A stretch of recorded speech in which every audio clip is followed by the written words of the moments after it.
प्रकाश राजभर का पिपराइच में हुआ आगमन, कार्यकर्ताओं ने किया भव्य स्वागत। सुहेलदेव भारतीय समाज पार्टी के राष्ट्रीय अध्यक्ष ओम प्रकाश राजभर का सावधान यात्रा पहुंचा पिपराइच। सुहेलदेव भारतीय समाज पार्टी का रथ यात्रा पहुंचा पिपराइच के कोऑपरेटिव इंटर कॉलेज। पार्टी के राष्ट्रीय अध्यक्ष ओम प्रकाश राजभर का कार्यकर्ताओं ने माल्यार्पण कर किया स्वागत।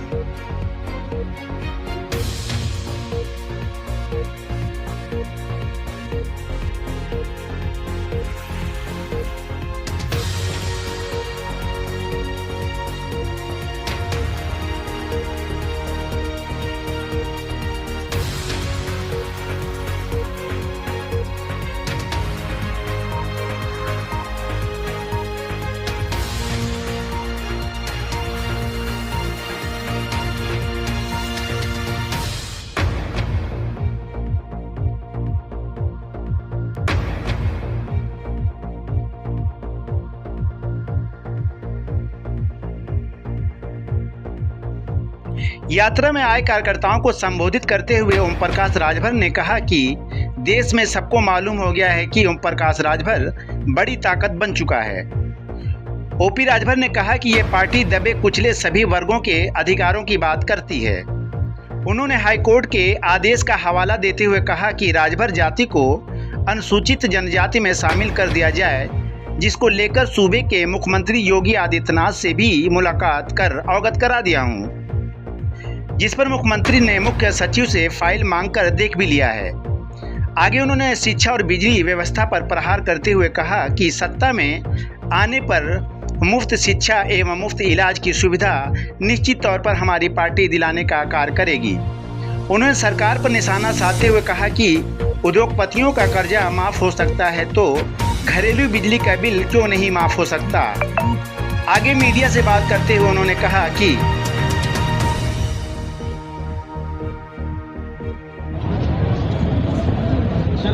सर, आगामी निकाय चुनाव नज़दीक है, उसको लेकर क्या तैयारियां हैं और लोकसभा में क्या भूमिका रहेगी? देखिए, सुहेलदेव भारतीय समाज पार्टी निकाय चुनाव अपने दम पर अकेले लड़ेगी। जहां जहां हमारा संगठन है वहां पार्टी लड़ेगी, जहां संगठन नहीं है तो वहां चुनाव पार्टी नहीं लड़ेगी। और जहां तक लोकसभा का चुनाव है, देखिए जनता के बीच में हम लोग लगभग 1 महीने से टटोल रहे हैं। जनता बदलाव चाहती है। जनता देश में बेरोजगारी चरम पे है।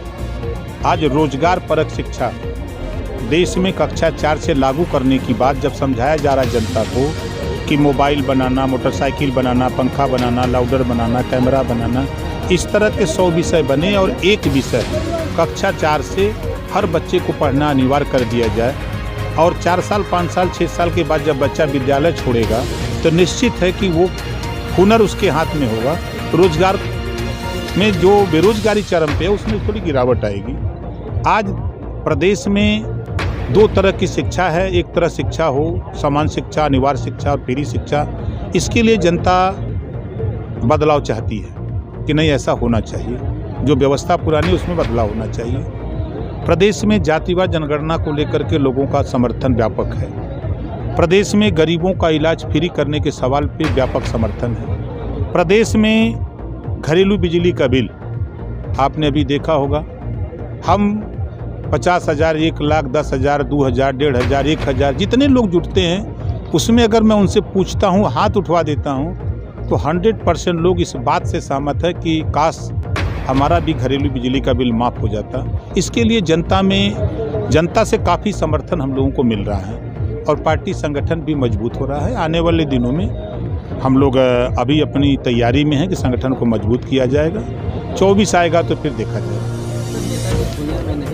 अखिलेश यादव के लिए क्या नसीहत करना चाहिए? देखिए, नेताजी नहीं हैं, ईश्वर उनकी आत्मा को शांति दे और अभी उनके परिवार को दुख सहने की क्षमता दे। हम उनको नसीहत क्या दे सकते हैं? वो विदेश से पढ़ के आए हैं, हम तो प्राइमरी में पढ़ने वाले हैं, तो हम क्या नसीहत दे सकते हैं? सर, लोगों का आरोप है कि अवसर देख के दोस्त बदल देते हैं। देखिए, समाजवादी पार्टी जब कांग्रेस से समझौता करती है, फिर दोस्त बदलती है, बसपा से करती है, फिर आरएलडी से करती है, फिर जो भाजपा से करती है, तो उनके ऊपर कोई उंगली नहीं उठाता है। वही भारतीय जनता पार्टी 50 दलों से समझौता करती है, उनके ऊपर उंगली नहीं उठती है। अभी बिहार में जा रहा हूँ आज, नीतीश जी कभी बीजेपी से, कभी आरजेडी से, कभी किसी समझौता करते हैं तो उनके लिए कोई आरोप प्रत्यारोप नहीं। लेकिन ओम प्रकाश राजभर अगर किसी से मिल लिया तब बहुत बड़ा जुल्म है।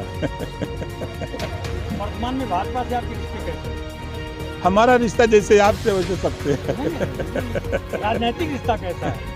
भाई देखिए, मैं मिनिस्टर रहा, तमाम मंत्री हैं।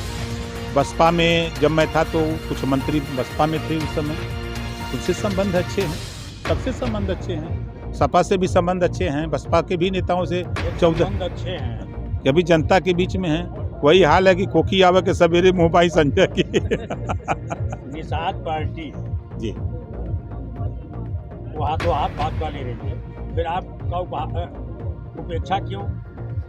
देखिए आपको मालूम है कि मैं खुद जब वहाँ देखा कि हमारी बात नहीं सुनी जा रही थी उस समय, तो मैंने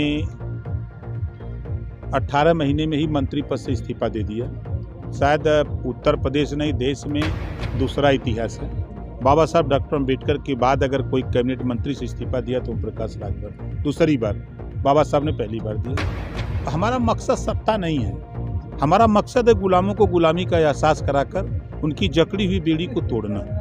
जैसे आप पत्रकार हैं, हम आपको भी सावधान करते हैं, इस नाते करते हैं। आपकी कलम से, आपके टीवी स्क्रीन से बहुत लोग MP MLA बने, लेकिन किसी की हिम्मत नहीं पड़ी कि कोई पत्रकार आयोग का गठन के लिए सवाल पे कोई सदन में बात करे। कोई फोटोग्राफर दुर्घटना बीमा का कानून बनाने के लिए कोई बात करे। अगर बात करता तो सिर्फ ओम प्रकाश राजभर।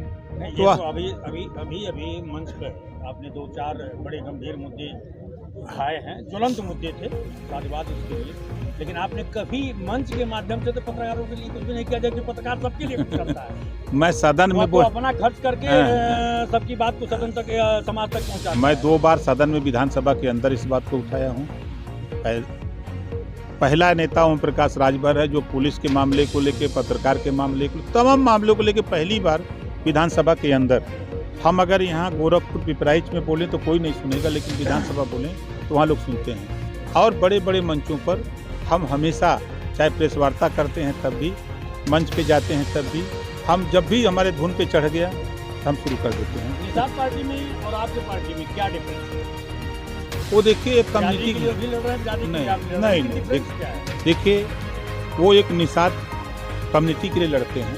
आपने यही देखा हमारे बगल में बैठे हुए बेदी राम जी शेड्यूल कास्ट के, बगल में राजमती निषाद जी बैकवर्ड कम्युनिटी से हैं, सुनील सिंह जी भी हैं बगल में, हमारे आपके सालिक यादव जी हैं, हमारे बीच में शिव कुमार यादव जी हैं, संतोष यादव जी हैं, हमारे संतोष पांडे जी, हमारी पार्टी में हर वर्ग के लोग हैं। अभी जैसे कि आरोप अभी साथी ने कहा ना कि आप भाजपा से बहुत संबंध है, तो हमारा संबंध सभी जातियों से है।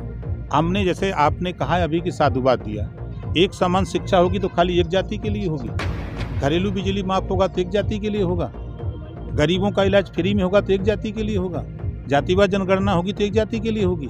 ये जो मेरी लड़ाई है ये सबकी लड़ाई है, एक जाति की लड़ाई नहीं है। हाई कोर्ट ने एक आदेश दिया है, उस आदेश की बात को जनता के बीच में उनको बता रहा हूँ कि हाई कोर्ट का ये आदेश है, मैं नहीं कह रहा हूँ, ये हाई कोर्ट का आदेश है, इसका पालन कराने के लिए सरकार के ऊपर दबाव बना रहा हूँ। ये चीज